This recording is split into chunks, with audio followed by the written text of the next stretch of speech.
Hello बच्चों। हिंदी सीखने और सिखाने की प्रक्रिया में आज हम लोग 9वीं कक्षा की पाठ्य पुस्तक स्पर्श से पाठ 3 तुम कब जाओगे अतिथि का प्रश्नोत्तर पूरा करेंगे। निम्नलिखित प्रश्नों के उत्तर एक दो पंक्तियों में दीजिए। पहला प्रश्न है, अतिथि कितने दिनों से लेखक के घर पर रह रहा है। इसका उत्तर होगा अतिथि 4 दिनों से लेखक के घर पर रह रहा है। दूसरा है, कैलेंडर की तारीखें किस तरह फरफरा रही हैं। इसका उत्तर होगा कैलेंडर की तारीखें अपनी सीमा में रहकर विनम्रता से फरफरा रही हैं, मानो वह अतिथि के आने के दिन से गिनती करवा रही हैं। तीसरा है, पति पत्नी ने मेहमान का स्वागत कैसे किया। इसका उत्तर होगा पति पत्नी ने मेहमान का स्वागत प्रसन्नता पूर्वक किया। पति ने स्नेह भरी मुस्कुराहट के साथ उसे गले लगाया तथा पत्नी ने सादर नमस्ते की। चौथा है, दोपहर के भोजन को कौन सी गरिमा प्रदान की गई। इसका उत्तर होगा दोपहर के भोजन को लंच की गरिमा प्रदान की गई। पांचवा है, तीसरे दिन सुबह अतिथि ने क्या कहा। इसका उत्तर होगा तीसरे दिन सुबह अतिथि ने कहा कि वह अपने कपड़े धोबी को देना चाहता है। छठा है, सत्कार की उष्मा समाप्त होने पर क्या हुआ। इसका उत्तर होगा सत्कार की उष्मा समाप्त होने पर लेखक उच्च मध्यम वर्गीय डिनर और लंच के बाद अब खिचड़ी पर आ गए। इन सब के बाद भी यदि अतिथि नहीं जाएंगे तो उपवास भी हो सकता है। निम्नलिखित प्रश्नों के उत्तर 20 से 30 शब्दों में लिखिए। पहला है, लेखक अतिथि को कैसी विदाई देना चाहता था। इसका उत्तर होगा लेखक अतिथि को भावभीनी अर्थात प्रेम पूर्वक विदाई देना चाहता था। वह चाहता था कि अतिथि को छोड़ने के लिए रेलवे स्टेशन तक जाएं, उससे बार बार रुकने का आग्रह करें, परंतु अतिथि रुके नहीं। दूसरा है, पाठ में आए निम्नलिखित कथनों की व्याख्या करिए। का है, अंदर ही अंदर कहीं मेरा बटुआ कांप गया। दूसरा है, अतिथि सदैव देवता नहीं होते, वह मानव और थोड़े अंशों में राक्षस भी हो सकता है।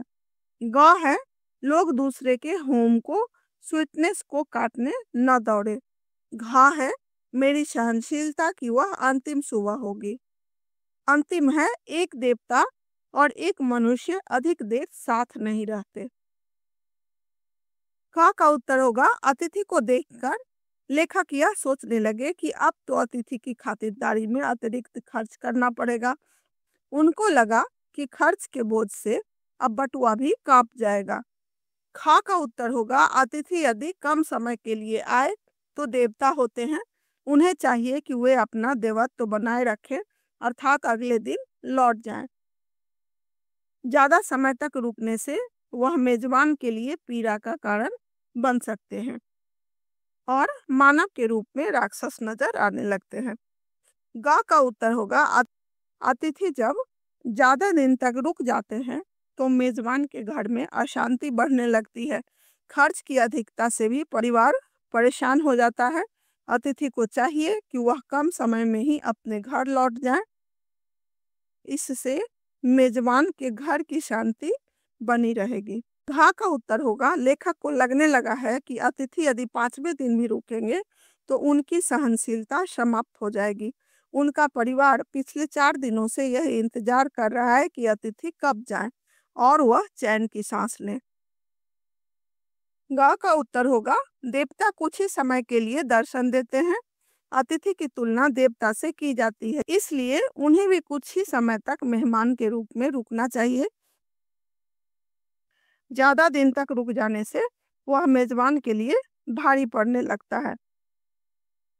निम्नलिखित प्रश्नों के उत्तर 50 से 60 शब्दों में लिखिए। पहला है, कौन सा आघात अप्रत्याशित था और उसका लेखक पर क्या प्रभाव पड़ा। इसका उत्तर होगा तीसरे दिन मेहमान का यह कहना कि वह धोबी से कपड़े धुलवाना चाहता है लेखक के लिए एक अप्रत्याशित आघात था। कहाँ तो लेखक सोच रहे थे कि अतिथि अब घर से जाने वाले हैं। जब अतिथि ने धोबी को कपड़े देने की बात कही तब उनको यह समझ में आ गया कि अतिथि आज तो नहीं जाने वाले हैं। उनकी उम्मीद धराशायी हो गया। उनके दिल पर भारी चोट लगी। इस चोट का लेखक पर यह प्रभाव पड़ा कि वह अतिथि को राक्षस की तरह मानने लगे। उनके मन में अतिथि के प्रति सम्मान की जगह अपमान की भावनाएं उठने लगी। दूसरा है संबंधों का संक्रमण के दौर से गुजरना। इस पंक्ति से आप क्या समझते हैं? विस्तार से लिखिए। इसका उत्तर होगा संबंधों का संक्रमण दौर से गुजरने का तात्पर्य संबंधों में परिवर्तन आना है। अतिथि जब लेखक के घर आए थे तो उनके बीच संबंधों में प्यार था, हंसी थे, ठहाके थे। अतिथि के कई दिन तक रुक जाने के कारण दोनों के बीच बोरियत हो गई थी। संबंध बिल्कुल नीरस हो गए थे। प्रेम और उत्साह भरे संबंध कटुता में परिवर्तित हो गए। शुरू में अतिथि का स्वागत लंच और डिनर से हुआ, जबकि अब खिचड़ी और उपवास तक की नौबत आ गई थी। आदर सत्कार की गर्मजोशी की जगह अपमान की भावना ने ले लिया था। इस तरह के बदलाव को संक्रमण काल कहा गया है। जब अतिथि 4 दिन तक नहीं गया तो लेखक के व्यवहार में क्या क्या परिवर्तन आए? इसका उत्तर होगा जब अतिथि 4 दिन तक नहीं गया तो अतिथि और लेखक के बीच संबंध पहले जैसे नहीं रह गए। पहले मुस्कुराहट और ठहाके के बीच बातचीत होती थी, अब बातें करने के लिए विषय ही समाप्त हो गए थे। लेखक ने अब मुस्कुराना और बातें करना छोड़ दिया था। मेहमान नवाजी की गर्मी समाप्त हो गई थी। लंच और डिनर की जगह अब खिचड़ी ने ले लिया था। उपवास तक की नौबत आने वाली थी। यहाँ तक कि लेखक ने अतिथि को गेट आउट कहने का मन बना लिया था। मन ही मन लेखक अतिथि को गाली देना चाह रहे थे। लेखक का व्यवहार अब पूरी तरह बदल गया था।